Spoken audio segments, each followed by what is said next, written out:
நேற்றுக்கு ராத்திரியே பையன்கிட்ட சொல்லிட்டேன், நாளைக்கு உனக்கு தக்காளி சாதமும் கிடையாது, பருப்பு சாதமும் கிடையாது, ரசம் சாதம் தான் வைப்பேன் அப்படின்னே. அவனும் சரின்னு சொன்னால் ஸ்கூலுக்கு பேக் பண்ணி கொடுத்து அனுப்பிட்டு கொஞ்சம் வெளியே போக வேண்டியது இருந்துச்சு.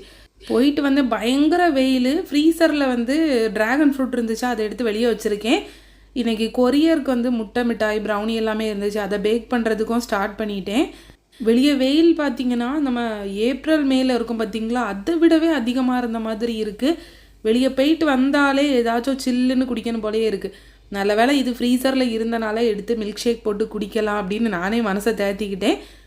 கொஞ்சமாக பால் ஊற்றினாலே போதும், ஏன்னா வந்து ட்ராகன் ஃப்ரூட்லேயே நிறைய வாட்டர் கண்டென்ட் இருக்கும். அதனால தான் அதை எடுத்துகிட்டு போய் ஒரு இடத்துல இருந்து நிம்மதியாக குடித்து முடிச்சுட்டு கொஞ்சம் ரிலாக்ஸ் பண்ணினா தான் எனக்கு அந்த வெளியே போயிட்டு வந்து அந்த டயர்ட்னஸ் போகும். ஏன்னா பயங்கர வெயிலாக இருந்தனால. முந்தின நாள் நைட்டு பார்த்தீங்கன்னா ஃப்ரிட்ஜில் கொஞ்சம் உளுந்து எடுத்து ஊற போட்டு வச்சுருந்தேன் வடை செய்கிறதுக்காக. காலையில் செய்யணுன்னு தான் நினச்சிருந்தேன், ஆனால் முழிக்கிறதுக்கு காலையில் லேட் ஆகிட்டு பார்த்துக்கோங்க. அலாரம் வச்சதே ஆஃப் பண்ணிவிட்டு தூங்கியிருக்கேன்.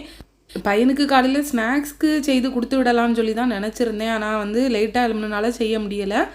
எனவே இந்த வடையை வந்து நம்ம நல்லா ரெடி பண்ணி ஈவினிங் ஸ்நாக்ஸ்க்கு கொடுத்துடலாம். நான் வந்து வடையில் பார்த்தீங்கன்னா பச்சை மிளகாய் சேர்க்க மாட்டேன், ஏன்னா பையன் சாப்பிட்றதுனால சேர்க்க மாட்டேன். சிம்பிளாக கொஞ்சோண்டு பல்லாரி, அப்புறம் ஒரு சின்ன துண்டு இஞ்சி, கொஞ்சமாக மல்லிக்கீரை, உப்பு இவ்வளோ மட்டும் போட்டு நல்லா மிக்ஸ் பண்ணிவிட்டு வடை செய்திட வேண்டியது தான்.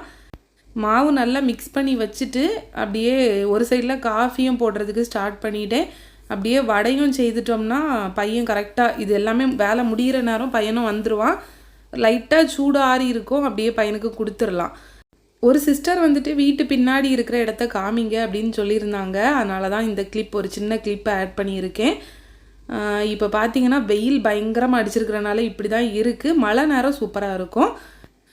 ஈவினிங் ஸ்நாக்ஸ்க்கு காஃபியும் வடையும் தான்.